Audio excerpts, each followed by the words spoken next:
Hello everyone, welcome to my রান্নাঘর। অনেকদিন পর একটা লং ভিডিও নিয়ে চলে আসলাম। আজকে রান্না করেছি শুটকি মাছের চচ্চড়ি। এই দেখো শুটকি মাছ, এটার নাম আমি জানি না। বর খেতে চায়, আর আমাদের যে কেউ বানিয়ে খাওয়াবে সেরকম মানুষ আমাদের কেউ নেই। তো সে কারণে এখানে শুটকি মাছগুলো দেখো মাকে এই নিয়ে আমি জীবনে দ্বিতীয়বার রান্না করলাম শুটকি মাছ। তো ওখানে তোমাদের সবজি দেখিয়ে দিলাম, আলু বেগুন দিয়ে খেতে চেয়েছে, ভেবেছিলাম লতি দিয়ে করে দেবো। এখানে কাঁচা লঙ্কা, রসুন আর একটু আদা বেটে নিয়েছি। তো পেঁয়াজটা একটু বেশি লাল হয়ে গেছে।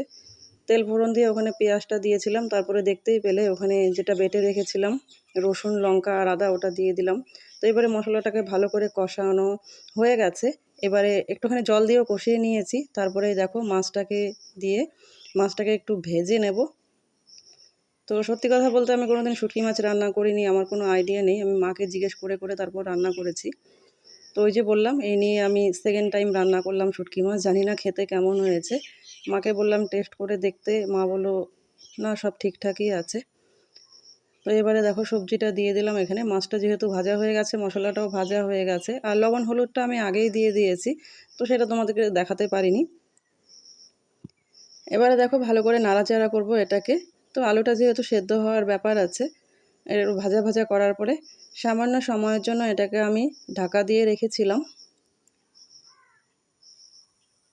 ভাজা হয়ে গেছে। তো জানি না, শুটকি মাছের অনেক রকম নাম আছে।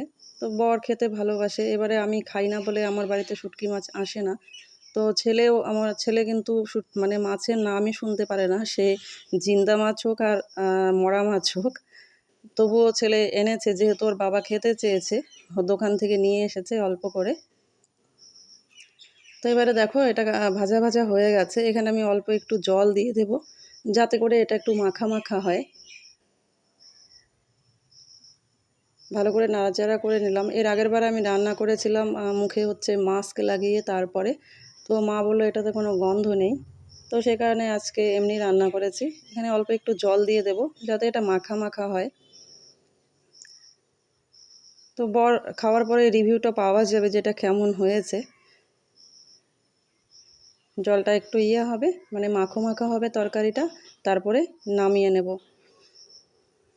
তো চলো, নামানোর পরে তোমাদেরকে দেখাচ্ছি এটা কেমন হয়েছে। এটা আমি ঢাকা দেব না, প্রথমে ঢাকা দিয়েই দেখো হয়ে গেছে আমার তরকারিটা। ঝোলটা দেখতেই পাচ্ছ, মাখো মাখো হয়ে গেছে। তো যেহেতু আমার কাছে ধনেপাতা ছিল না, আর আমি জানি না যে এটাতে ধনেপাতা দিলে কেমন হবে খেতে, তো ধনেপাতা ছিল না বলে ধনেপাতা দিতে পারিনি। আমি এখানে অন্য কোনো রকম মশলা অ্যাড করিনি। হয়ে গেছে। তো তোমাদেরকে দেখাচ্ছি এবারে কেমন হয়েছে। এই দেখো, দেখেছো পুরো একদম রেডি হয়ে গেছে। তোমরা কে কে এভাবে শুটকি মাছ বানিয়ে খাও? আর শুটকি মাছের কি নাম এটা আমি যদিও জানি না। তোমরা যদি জেনে থাকো তাহলে অবশ্যই কমেন্ট করে জানিয়ে যেও। আর আমার আজকে রান্নাটা কেমন লাগলো জানাতে ভুলো না।